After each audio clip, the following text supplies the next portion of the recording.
আমার ঘরের চুলায় আগুন জ্বলে, খানা নাই, না খেয়ে আমার বাচ্চাগুলো বাটিতে কান্না করে করে করে করে ঘুমিয়ে গেছে। আমার পায়ের কিনারায় কাঁদে, ওরা খানা নাই, পেটে ক্ষুধা। আমি পানি গরম করে ওদের বলি অপেক্ষা কর, খানা রেডি হচ্ছে। আমি ওমরের মতো বান্দা, আমাদের খবর নেয় না, বিচার দায়ের করব। এবার ওমর পরিচয়টা গোপন রেখে বললেন, আম্মা জান, দেখি কিছু করতে পারি নাকি। সোজা চলে গেলেন অর্থ মন্ত্রণালয়ে গিয়া এক বস্তা আটা রেডি করিয়া, সাথে আছে এক ব্যক্তি, তার গোলাম আসলাম নামের পিএস। ওই গোলাম রে ডাক দিয়া কয়, আসলাম, আটার বস্তা আমি ওমরের মাথায় উঠাইয়া দাও। গোলাম আসলাম ডেকে বলেন, খলিফাতুল মুসলিমিন, আপনার মাথায় কেন আটার বস্তা দিব? আমি গোলাম, আমার মাথায় দেন। এইবার ওমর ডাক দিয়ে কয়, রে আসলাম, ওরে বান্দা, ভালো করে শুনো, এই যে আমার দায়িত্ব পালন করা তো আমার উপরে দায়িত্ব, আমার দায়িত্বের জবাব কি তুমি দিবা? বলে না। বলে যদি তাই হয় তো আমার জবাব আমাকে দেওয়ার জন্য রেডি করে দাও, কারণ কিয়ামতের ময়দানে আসামির কাঠগড়ায় দাঁড়াতে চাই না। বাধ্য হইয়া গোলাম ওমরের মাথায় বোগাস আটার বস্তা যখন তুলে দিয়েছেন, খলিফাতুল মুসলিমিন, অর্ধ জাহানের খলিফা, মাথায় বস্তা নিয়ে চলছেন গভীর রাত। বুড়ি মহিলার ঘরের কিনারায় গিয়া ওমর চোখের পানি ছেড়ে বলেন, আম্মা জান, আপনি ভেতরে চলে যান। এইবার মহিলা ভেতরে চলে গেল। ওমর নিজে আটা বের করিয়া, নিজে খামিরা বানাইয়া, ওমর নিজের হাতে রুটি বানানো শুরু করে দিলেন। গভীর রাত্রে কেউ দেখে না, আমার মাওলা তো তাকাইয়া দেখতেছে। এগুলো কেমনে হয়? তাকওয়া থাকলে হবে, না হয় হবে না। ওমর নিজের হাতে রুটি বানাইয়া বানাইয়া এরপরে বললেন, আম্মা জান, আপনি রুটি খাবেন, সন্তানের রুটি খাওয়াবেন, বাকি আটা রেখে গেলাম, আবার শেষ হলে আবার খবর নেওয়ার জন্য আসবো। এই কথা বলে ওমর বিদায় নিবেন। যখন বের হলেন, মহিলা ডাক দিয়া কয়, ওরে যুবক, একটু শেষ বেলায় তুমি যখন আসছো, আমি একটু অন্তর করে তোমার জন্য দোয়া করে দেই। আল্লাহ যদি তোমারে আজকে দেশের পরিচালনার দায়িত্ব দিতেন, তাহলে দেশের মানুষ আর কোনোদিন কষ্টে থাকতে পারত না। আমি দোয়া করি তোমার মতো বান্দাটারে যেন দিয়ে আল্লাহ উম্মতের খেদমত নেয়। ওমর চলে গেলেন। পরের দিন আদালতে বসিয়া মসজিদে নববীতে বার্তাবাহক পাঠায় বলে, অমুক এলাকায় এক বৃদ্ধা মহিলা, তাকে ডেকে আমার আদালতে হাজির করুন। মহিলার কাছে যখন খবর চলে গেল, আপনাকে খলিফাতুল মুসলিমিন ডাকছেন, তাড়াতাড়ি চলেন, ওমর ডেকেছেন। মহিলা তো জানে না গত রাত্রের যুবকটাই ছিল ওমর, খলিফাতুল মুসলিমিন। মহিলা ভয় পেয়ে গেল, গত রাতের ঘটনা কি খলিফাতুল মুসলিমিনের কাছে সেই যুবকটা বলে দিল নাকি আমার আজ ফাঁসি হয়ে যাবে। ভয় যখন ডাকছে, আমি তো ওমরের বিরুদ্ধে কত কথা কালকে বলেছি, আজ আমার বিচার না জানি হয়ে যায়। এইবার খলিফাতুল মুসলিমিন ডাকছে, হয়তো আমার বিচার হবে, ফাঁসি হয়ে যাবে। নিজেকে শেষ বিদায়ের মনে করিয়া সন্তানগুলোর থেকে কান্না করে করে বিদায় নেয়, আর বলে, সন্তানেরা চির বিদায় দাও, গতকাল আমি খলিফাতুল মুসলিমিনের বিরুদ্ধে কথা বলেছি, আজ বিচার হবে। এদিকে ওমর অপেক্ষায় আছে। মহিলা হেঁটে হেঁটে হেঁটে হেঁটে খলিফাতুল মুসলিমিনের দ্বার প্রান্তে যখন এসে গেল, দরওয়াজা দিয়া তাকায় দেখে গতকাল রাতের সেই যুবক দাঁড়িয়ে আছে। দেখিয়া ভয় পেয়ে গেল মহিলা। ওমর ডাক দিয়া কয়, মা, কোনো ভয় নাই, কারণ আপনি তো আজকে অপরাধী না, অপরাধী তো আমি ওমর। আজকে তো আপনি আসামি না, আমি আসামি নিজেই। কেন এর আগে আপনার খবর নিতে গেলাম না? আজ আপনি আমার বিচার করেন। ওমর একটা পাগড়ি লম্বা হাতে নিয়ে বলে, পাগড়ির একটা মাথা আমার গলায় পেঁচায় দিলাম, আর এক মাথা আপনার হাতে নেন, আর এই পাগড়ির মাথা ধরে আমাকে রাস্তায় রাস্তায় টানতে থাকেন, আর আমার বিচার করে। দুনিয়াতে আমার বিচার হয়ে যাক, কিন্তু হাসরের ময়দানে যেন আল্লাহর আদালতে দাঁড়ায় হিসাব দিতে না হয়। কারণ এই দুনিয়ার বিচারের থেকে হাসরের ময়দানের বিচারটা আরো কত বড় কঠিন। সূর্যটা থাকবে মাথার উপরে, সূর্যের গরমে জমিন হয়ে যাবে তামা, গুনাহগারের মাথার মগজগুলো ভাতের মারের মতো টকবক করে ফুটতে থাকবে। অপরদিকে জাহান্নামের আওয়াজ, জাহান্নাম চিল্লায় বলবে, আল্লাহ গুনাহগার গুলো আমার পেটে দাও। ওই কঠিন মুসিবতের সময় সন্তান মা বাবার পরিচয় দিবে না, মা সন্তানের পরিচয় দিবে না। ওই কঠিন মুসিবতের সময় 7 ব্যক্তি আরশে আজিমের নিচে ছায়া পাবে। ও যুবকের দল, আল্লাহর কোরআনের মিথ্যা মনে করিও না, নবীর কথা মিথ্যা মনে করিও না। অনুরোধ করে বলি রে বাবা, ওমরের মতো বান্দা যদি কান্না করে, আবু বকরের মতো বান্দা যদি কান্না করে কবরের ভয়ে, আযাবের ভয়ে, তুমি কেন কান্না করো না রে ভাই? এই মহামারীতে তওবা করো, আল্লাহর কাছে মাফ চাও।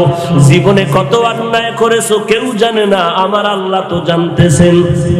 ওরে বাবা, পায়ে হাত রেখে বলছি, আজকে থেকে তওবা করো, নামাজ ছাড়বা না, মা বাবাকে কষ্ট দিবা না, আলেম ওলামাদের বিরোধিতা করবা না, দেশ ও জাতির বিরুদ্ধে কোনো ষড়যন্ত্রে লিপ্ত হব না। ওরে আল্লাহর বান্দা, জীবনটারে পাল্টাও, সুন্নতের মালাটা গলায় লাগায় দাও। কিসের দলাদলি আর কিসের তরিকার ভেদাভেদ করো? মরণের পরে সাদা কাপড়ের প্যাকেটে যখন ঢুকে যাবে, কে পীর, কে মুরিদ, কে আলেম, কে মূর্খ, কোনো ভেদাভেদ নাই। ওই কবরে যখন রেখে আসবে, 3টা প্রশ্ন তোমাকে আমাকে করা হবে। রবের পরিচয় দাও, ধর্মের পরিচয় দাও, রহমাতুল লিল আলামিনের পরিচয় দাও। আরে বান্দা, এই প্রশ্নের জবাব যদি দিতে পারো, কবর হবে শান্তির জায়গা, আর যদি জবাব দিতে না পারো, কবর হবে জাহান্নামের আগুন। আল্লাহর দরবারে তওবা করো। গুনার কারণে দিল পাথর, চোখে পানি নাই, আল্লাহর কাছে মাথা নত করে ডাকো, হে আল্লাহ দিলটা নরম করে দাও, কান্নাওয়ালা চক্ষু দান করো। আয় আল্লাহ, জীবনের গুনাহ মাফ করে দাও। এরে আল্লাহর বান্দা, তওবার যদি খাঁটি নিয়ত হয়, কয়দিন আর বাহাদুরি করবা? তোমার আমার মতো কত যুবকের লাশ কবরে চলে গেল। এরে যুবক, আজকে থেকে তওবা করো, নামাজ ছাড়বা না। তোমার আমার মতো কত যুবক স্কুল কলেজে পড়ে নামাজ ছাড়ে না, তুমি কেন পারবা না? তোমার আমার মতো কত যুবক র্যাব, আর্মি, পুলিশ, বিডিআরের চাকরি করে, নামাজ ছাড়ে না। তোমার বিবেকরে জিজ্ঞাসা করো, তুমি কেন পারো না? তোমার আমার মতো যুবক কৃষি কাজ করে, ড্রাইভারি করে, শ্রমিকের কাজ করে, নামাজ ছাড়ে না, তুমি কেন পারবা না রে বাবা? আল্লাহর কাছে তওবা করে নাও। ওই কবরে আপন কেউ নাই, একমাত্র নেক আমল নিয়ে যদি যেতে পারো। আর এই তওবার জন্য লাগবে তাকওয়া, আল্লাহর ভয়। আল্লাহর ভয় নিয়ে তওবা করো। আল্লাহ, শয়তানের ধোকায় পড়ে গুনাহ করেছি, আর করব না, আর নামাজ ছাড়বো না, আর নবীর সুন্নতের বিপরীত চলবো না। والذين يؤمنون بما أنزل إليك وما أنزل من قبلك وبالآخرة هم يوقنون। এই 6 গুণ, এই 6 গুণওয়ালাদের পুরস্কার কি? আল্লাহ বলেন, উলাইকা আলা হুদাম মির রাব্বিহিম ওয়া উলাইকা হুমুল মুফলিহুন। এরা হেদায়েত প্রাপ্ত, এরা সফল কাম, এরা জান্নাতি। আল্লাহকে কে ভয় করে, কে ভয় করে না, তোমার আমার কোনো ফতোয়া লাগবে না। আল্লাহ কোরআনের শুরুতেই বলে দিলেন, 6টা গুণ যাদের মধ্যে থাকবে, প্রমাণ তারা আল্লাহকে ভয় করে। আর যাদের মধ্যে 6 গুণ নাই, প্রমাণ হবে তারা আল্লাহকে ভয় করে না। আর আল্লাহকে ভয় কেন? বারবার বারবার আল্লাহ কেন বলেন আমাকে ভয় কর? ওরে ভাইজান, আপনার আমার নবী, যে নবীর মতো কোন নবী নাই, যে নবীর আগেও গুনাহ নাই, পেছনেও গুনাহ নাই। কেউ যদি সন্দেহ করে তার ঈমানটা দুর্বল হয়ে যাবে। সেই নবীকেও আমার আল্লাহ বলেন, নবী আমি আল্লাহকে আপনিও ভয় করেন। ইয়া আইয়ুহান নাবিয়্যুত্তাকিল্লাহ ওয়ালা তুতি'ল কাফিরিনা ওয়াল মুনাফিকিন। ও নবী, আপনি আমি আল্লাহকে ভয় করেন, কাফের মুনাফিকের অনুসরণ করবেন না। কারণ কাফেরও বড় খারাপ, মুনাফিকও বড় খারাপ।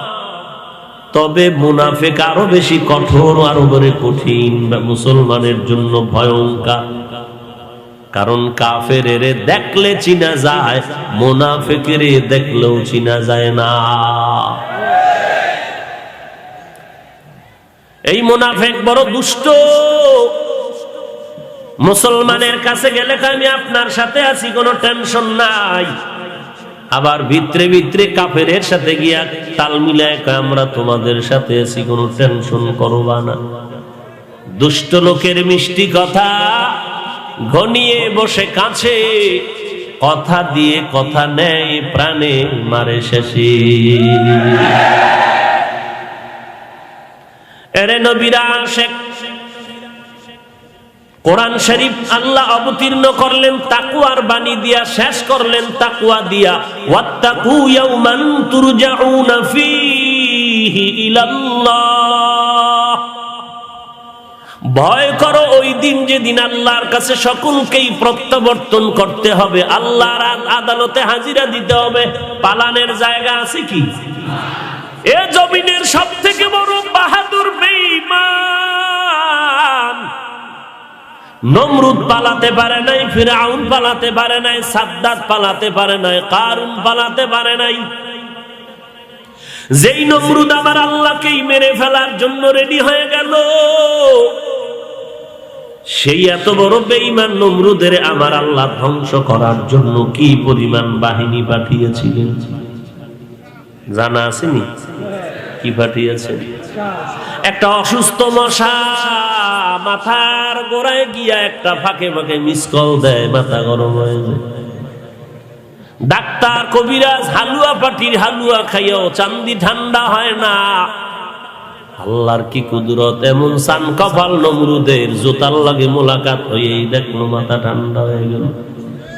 নমরুদ কয় ঔষধ পেয়ে গেলাম। পায়ের জুতায় যে এই পরিমাণ ঔষধ আছে জানা নাই।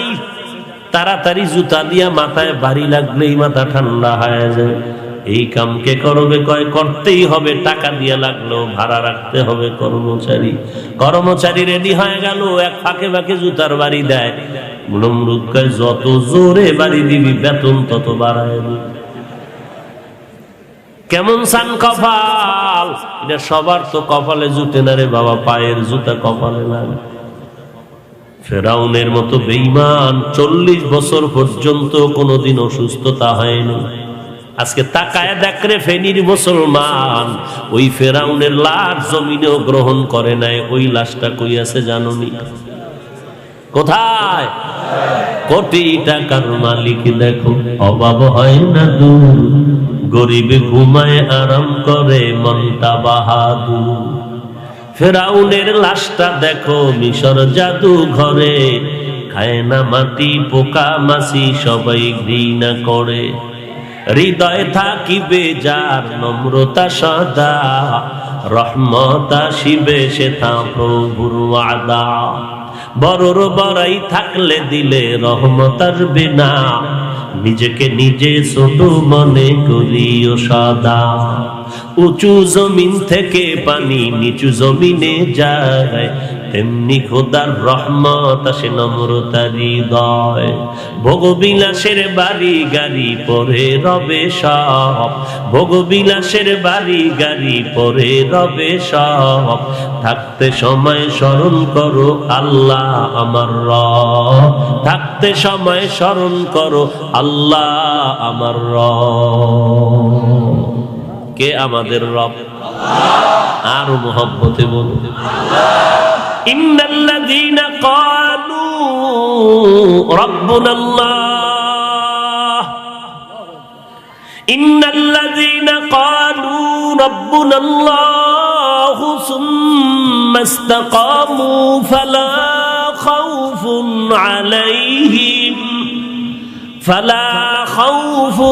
আলাইহিম ওয়ালা হুম ইয়াহজানুন।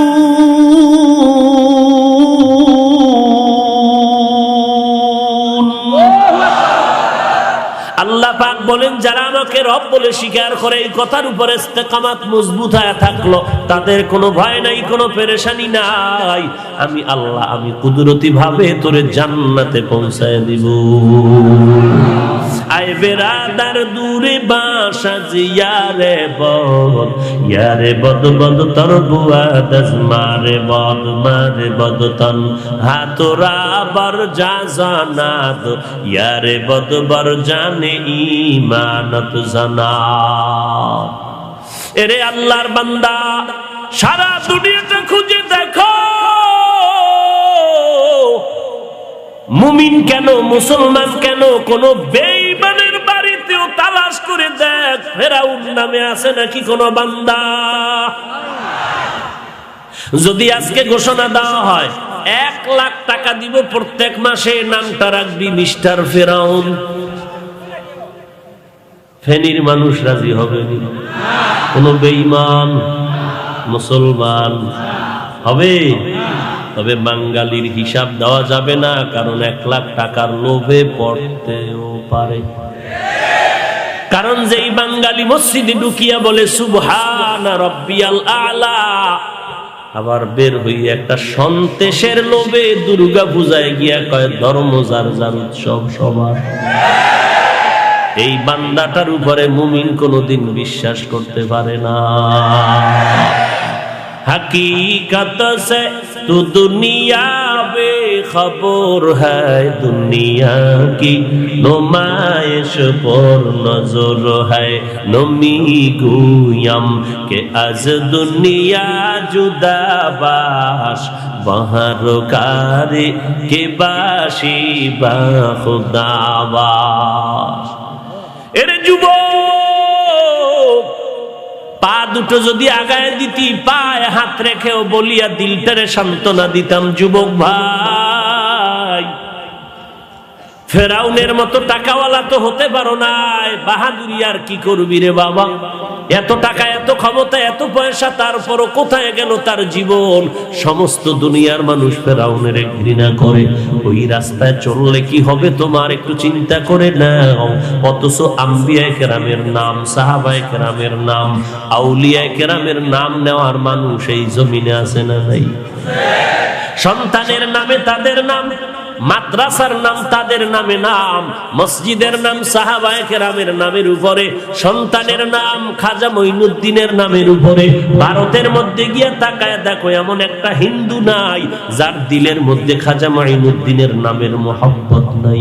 এটা টাকার কারণে হয় নাই, এগুলো হয়েছে একমাত্র তাকওয়া আর মদিনাওয়ালার আদর্শের কারণে।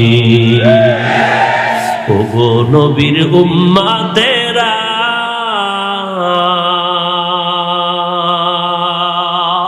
হয়ে আজি দিশাহারা, কোরআন হাদিসের চলো, কোরআন হাদিসের চলো, যখন যাহা চায় মনে। নবী বিনে কে তরবে ফুলসিরাত মিজানে, কে তরবে ফুলসিরাত মিজানে। নবী আমার জীবন ভারে,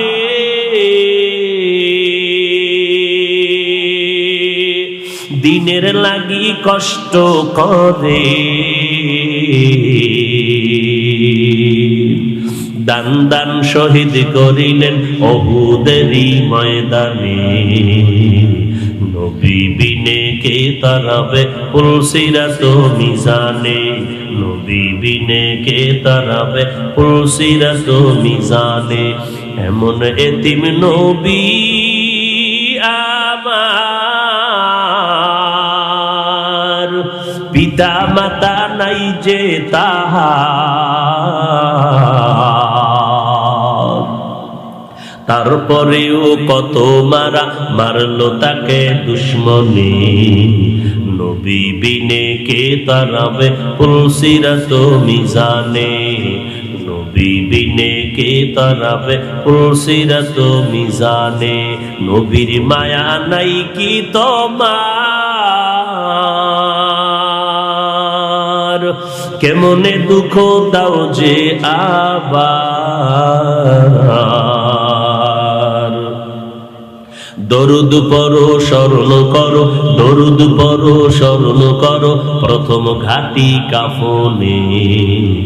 নবী বিনে কে তারাবে পুলসিরাত মিজানে, নবী বিনে কে তারাবে পুলসিরাত মিজানে। ইমামুল أولين الآخرين بحر صدقة رحمة للعالمين سيد الكونين ختم المرسلين آخر مدبود فخر الأولين شد وجوداش رحمة للعالمين مسجد اوشد ہمار زمین। এরে ফেনী এলাকার মুসলমান যুবক, ও পর্দার আড়ালের মা বোনেরা, ও বৃদ্ধ বাবাজি, কয়দিন আর বাহাদুরি করবি? এই ফেরাউনের নাম কেউ নেয় না, অথচ তাকায় দেখো ওই ফেরাউনের ঘরে তার আপন স্ত্রী আসিয়া আল্লাহকে এই পরিমাণ রাজি খুশি করে ফেলেছিলেন। রাহমাতুল লিল আলামিন মেরাজের রাতে যখন ওই বাইতুল মাকদিস থেকে উপরের দিকে যায়, হঠাৎ করে নবীজি বলেন, জিবরাইল জান্নাতের ঘ্রাণ কোথা থেকে পাওয়া যায়? জিবরাইল আমিন বলেন, ও পয়গম্বর, ফেরাউন বেঈমানের স্ত্রী আসিয়ার কবর থেকে বেহেশতের ঘ্রাণ পাওয়া যায়। মায়ার নবী চোখের পানি ছাড়লেন, আর জিবরাইল বললেন, ও পয়গম্বর, সুসংবাদ আপনার জন্য, কিয়ামতের ময়দানে এই ফেরাউনের স্ত্রী আসিয়া হবে আপনার বিবি। এরে পর্দার আড়ালের মা, তুমি তো সাহাবায়ে কিরামের মায়ের মতো মা, হাফেজে কোরআনের মায়ের মতো মা, আলেমের মা, নবীর স্ত্রীদের মতোই তুমি একজন নারী। তুমি খাদিজাতুল কুবরা রাদিয়াল্লাহু তাআলা আনহার মতো মা। ওরে মা, ফেরাউনের ঘরে থেকে যদি ওর স্ত্রী যদি আল্লাহর গোলাম হয়ে দুনিয়া থেকে চলে যেতে পারে, রে মা, তুমি কি পারবা না? তোমার স্বামী তো ফেরাউনের মতো তোমার উপরে আক্রমণ করে না, তোমার স্বামী তো নামাজ পড়লে বাধা দেয় না। ও পর্দার অন্তরালের মা, তুমি নামাজ পড়লে তো তোমার স্বামী নিষেধ করে না, তুমি যদি পর্দা করো তোমার স্বামী বাধা দিবে না, তুমি যদি কোরআন পড়ো তোমার স্বামী বাধা তো দিবেই না, বরং তোমার স্বামী যতই খারাপ হোক না কেন, তুমি নামাজ পড়লে, রোজা রাখলে, কোরআন পড়লে, আমাদের কাছে আইসা কত মানুষ শুকর আদায় করে, হুজুর আমি যদিও নামাজ পড়তে পারি না, পর্দা করতে পারি না, তবে আমার ঘরের স্ত্রী বড় নামাজি, বড় আল্লাহওয়ালা, আমি বড় ধন্য, দোয়া করবেন আমার ঘরের স্ত্রী বড় ভালো। এরে পর্দার আড়ালের মা, তুমি যদি আদর্শওয়ালা হয়ে যাইতা, তোমার স্বামীও তোমার কারণে একসময় আদর্শের বেড়াজালে আবদ্ধ হয়ে যাইত, এবং তোমার ঔরসের সন্তানগুলো দিনদার হয়ে যাইত। এরে পর্দার আড়ালের মা, তোমার সন্তানগুলো আদর্শওয়ালা হয়ে যাইত, আর একটা সন্তান যদি আদর্শবান হয়ে যাইত, একটা সন্তানের কারণে গোটা দেশ আলোকিত হয়ে যাইত। এরে নবীর উম্মতের দল, এই জন্য আল্লাহ বারবার বলেন, আমাকে ভয় করো, ভয় করো, ভয় করো।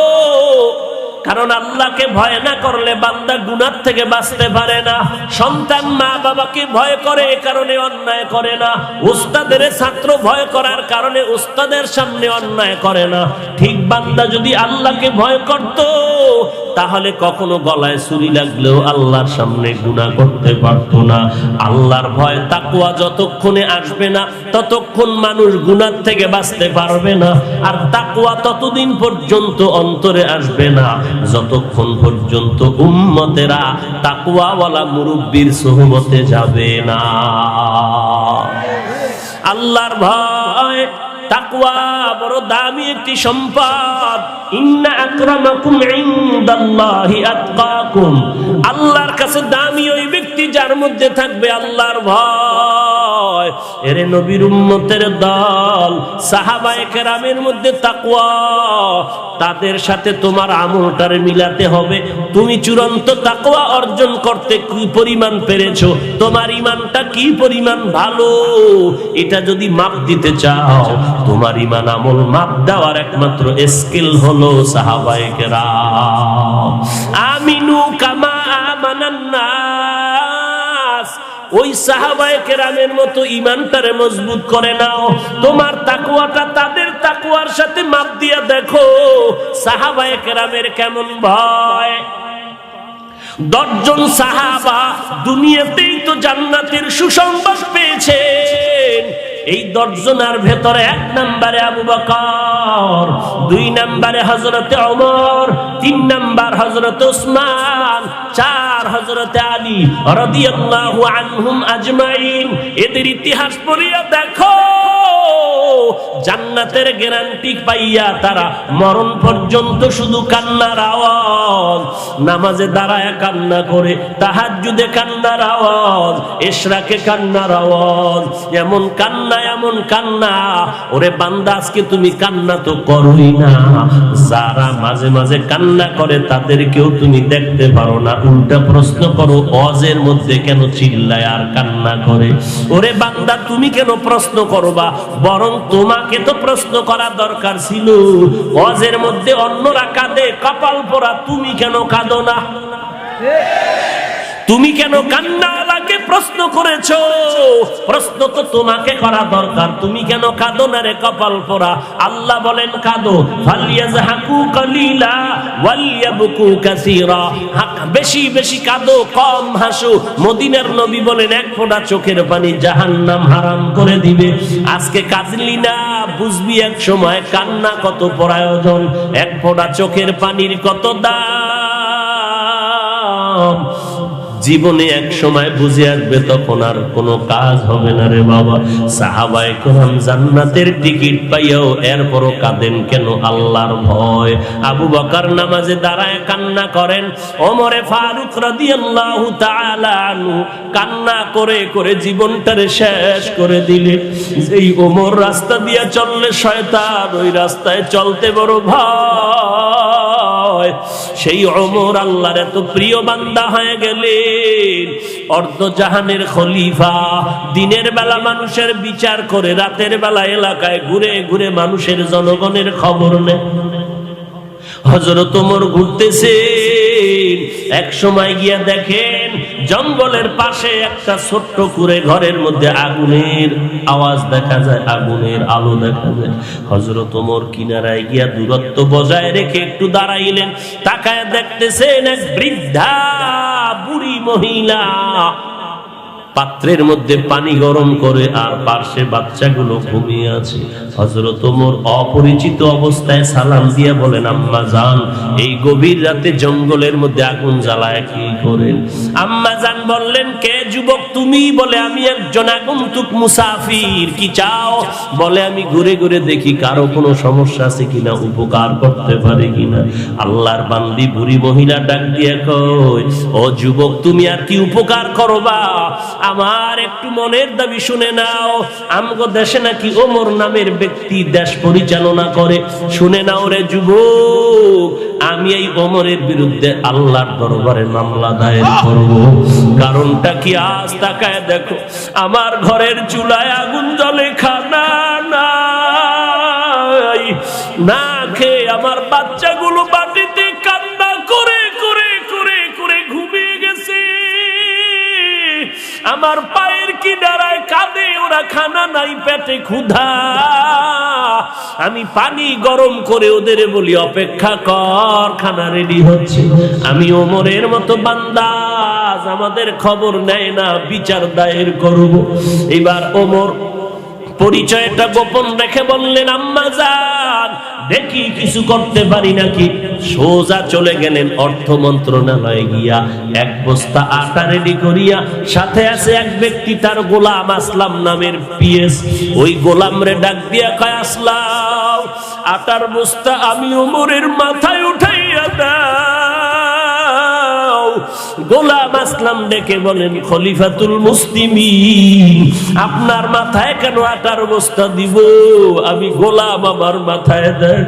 এইবার ওমর ডাক দিয়ে কয়, রে আসলাম, ওরে বান্দা ভালো করে শুনো, এই যে আমার দায়িত্ব পালন করা তো আমার উপরে দায়িত্ব, আমার দায়িত্বের জবাব কি তুমি দিবা? বলে না। বলে যদি তাই হয় তো আমার জবাব আমাকে দেওয়ার জন্য রেডি করে দাও, কারণ কিয়ামতের ময়দানে আসামির কাঠগড়ায় দাঁড়াতে চাই না। বাধ্য হইয়া গোলাম ওমরের মাথায় বোরাস আটার বস্তা যখন তুলে দিয়েছেন, খলিফাতুল মুসলিমিন অর্ধ জাহানের খলিফা মাথায় বস্তা নিয়ে চলছেন গভীর রাত। বুড়ি মহিলার ঘরের কিনারায় গিয়া ওমর চোখের পানি ছেড়ে বলেন, আম্মা জান আপনি ভেতরে চলে যান। এইবার মহিলা ভেতরে চলে গেল। ওমর নিজে আটা বের করিয়া নিজে খামিরা বানাইয়া ওমর নিজের হাতে রুটি বানানো শুরু করে দিলেন। গভীর রাত্রে কেউ দেখে না, আমার মাওলা তো তাকাইয়া দেখতেছে। এগুলো কেমনে হয়? তাকওয়া থাকলে হবে, না হয় হবে না। ওমর নিজের হাতে রুটি বানাইয়া এরপরে বললেন, আম্মা জান আপনি রুটি খাবেন, সন্তানের রুটি খাওয়াবেন, বাকি আটা রেখে গেলাম, আবার শেষ হলে আবার খবর নেওয়ার জন্য আসবো। এই কথা বলে ওমর বিদায় নিবেন। যখন বের হলেন, মহিলা ডাক দিয়া কয়, ওরে যুবক, একটু শেষ বেলায় তুমি যখন আসছো আমি একটু অন্তর করে তোমার জন্য দোয়া করে দেই। আল্লাহ যদি তোমারে আজকে দেশের পরিচালনার দায়িত্ব দিতেন, তাহলে দেশের মানুষ আর কোনোদিন কষ্টে থাকতে পারত না। আমি দোয়া করি তোমার মতো বান্দাটারে যেন দিয়ে আল্লাহ উম্মতের খেদমত নেয়। ওমর চলে গেলেন। পরের দিন আদালতে বসিয়া মসজিদে নববীতে বার্তাবাহক পাঠায় বলে, অমুক এলাকায় এক বৃদ্ধা মহিলা, তাকে ডেকে আমার আদালতে হাজির করুন। মহিলার কাছে যখন খবর চলে গেল, আপনাকে খলিফাতুল মুসলিমিন ডাকছেন, তাড়াতাড়ি চলেন, ওমর ডেকেছেন। মহিলা তো জানে না গত রাত্রের যুবকটাই ছিল ওমর, খলিফাতুল মুসলিমিন।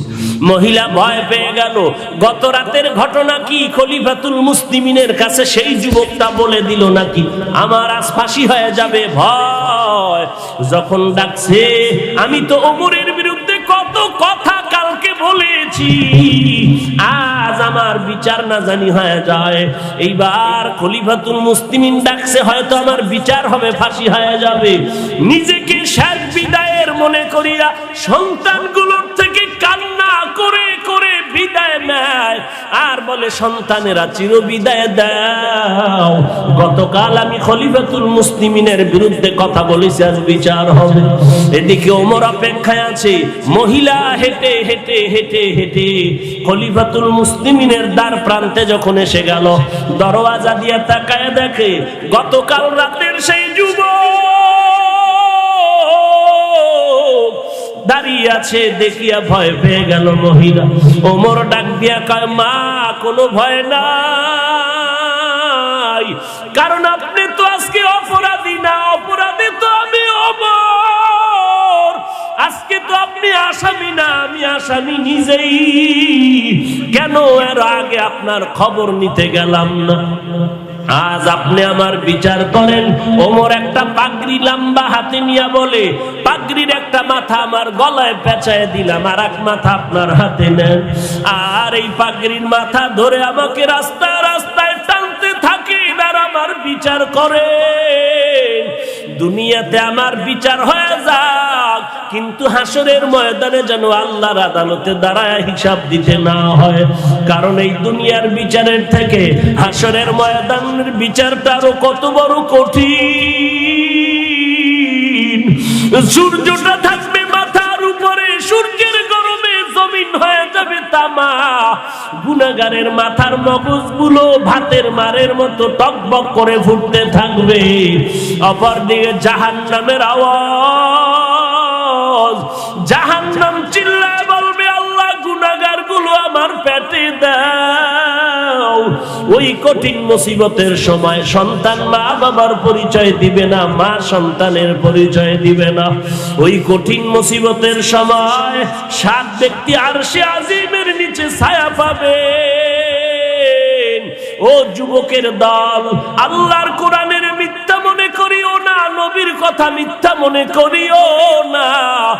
অনুরোধ করে বলি রে বাবা, ওমরের মতো বান্দা যদি কান্না করে, আবু বকরের মতো বান্দা যদি কান্না করে কবরের ভয়ে, আযাবের ভয়ে, তুমি কেন কান্না করো না রে ভাই? এই মহামারীতে তওবা করো, আল্লাহর কাছে মাফ চাও।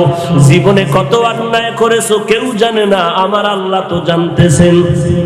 ওরে বাবা, পায়ে হাত রেখে বলছি, আজকে থেকে তওবা করো, নামাজ ছাড়বা না, মা বাবাকে কষ্ট দিবা না, আলেম ওলামাদের বিরোধিতা করবা না, দেশ ও জাতির বিরুদ্ধে কোনো ষড়যন্ত্রে লিপ্ত হব না। ওরে আল্লাহর বান্দা, জীবনটারে পাল্টাও, সুন্নতের মালাটা গলায় লাগায় দাও। কিসের দলাদলি আর কিসের তরিকার ভেদাভেদ করো? মরণের পরে সাদা কাপনের প্যাকেটে যখন ঢুকে যাবে, কে পীর, কে মুরিদ, কে আলেম, কে মূর্খ, কোনো ভেদাভেদ নাই। ওই কবরে যখন রেখে আসবে, 3টা প্রশ্ন তোমাকে আমাকে করা হবে। রবের পরিচয় দাও, ধর্মের পরিচয় দাও, রহমাতুল লিল আলামিনের পরিচয় দাও। আরে বান্দা, এই প্রশ্নের জবাব যদি দিতে পারো, কবর হবে শান্তির জায়গা। আর যদি জবাব দিতে না পারো, কবর হবে জাহান্নামের আগুন। আল্লাহর দরবারে তওবা করো। গুনার কারণে দিল পাথর, চোখে পানি নাই, আল্লাহর কাছে মাথা নত করে ডাকো, হে আল্লাহ, দিলটা নরম করে দাও, কান্নাওয়ালা চক্ষু দান করো। আয় আল্লাহ, জীবনের গুনাহ মাফ করে দাও। এরে আল্লাহর বান্দা, তওবার যদি খাঁটি নিয়ত হয়, কয়দিন আর বাহাদুরি করবা? তোমার আমার মতো কত যুবকের লাশ কবরে চলে গেল। এরে যুবক, আজকে থেকে তওবা করো, নামাজ ছাড়বা না। তোমার আমার মতো কত যুবক স্কুল কলেজে পড়ে নামাজ ছাড়ে না, তুমি কেন পারবা না? তোমার আমার মতো কত যুবক র্যাব, আর্মি, পুলিশ, বিডিআর চাকরি করে, নামাজ ছাড়ে না। তোমার বিবেকরে জিজ্ঞাসা করো, তুমি কেন পারো না? তোমার আমার মতো যুবক কৃষি কাজ করে, ড্রাইভারি করে, শ্রমিকের কাজ করে, নামাজ ছাড়ে না, তুমি কেন পারবা না রে বাবা? আল্লাহর কাছে তওবা করে নাও। ওই কবরে আপন কেউ নাই, একমাত্র নেক আমল নিয়ে যদি যেতে পারো। আর এই তওবার জন্য লাগবে তাকওয়া, আল্লাহর ভয়। আল্লাহর ভয় নিয়ে তওবা করো। আল্লাহ, শয়তানের ধোঁকায় পড়ে গুনাহ করেছি, আর করব না, আর নামাজ ছাড়বো না, আর নবীর সুন্নতের বিপরীত চলবো না। আলেম ওলামাদের কথা নিয়ে পরামর্শ মতে আমলকে সুন্দর করব, সহিভাবে কোরআনটা শিখবো, 5 বেলার নামাজ ঠিক মতো পড়বো, মা বাবার বরদোয়া নিব না, বড়দের সাথে বেয়াদবিমূলক আচরণ করব না। আল্লাহর কাছে তওবার নিয়ত যদি হয়, দিলটাকে নরম করে আল্লাহর কাছে নিজেকে বিলীন করে নত করে বলো, আল্লাহ তুমি আমাকে মাফ করে দাও। আল্লাহ বলেন, পাহাড় সমপরিমাণও যদি গুনাহ করো, তওবা করা মাত্র আমি আল্লাহ তোমার জীবনের সব গুনাহগুলো মাফ করে দিব। ও আল্লাহ, আমাদের সবাইকে মাফ করে দেন, আমাদের সবাইকে খাঁটি তওবা করার তৌফিক দান করেন, তওবার উপরে মজবুত হয়ে চলার তৌফিক দান করেন, আমিন। আলহামদুলিল্লাহি রাব্বিল আলামিন, ওয়াসসালাতু ওয়াসসালামু আলা সাইয়্যিদিল আম্বিয়া ওয়াল মুরসালিন।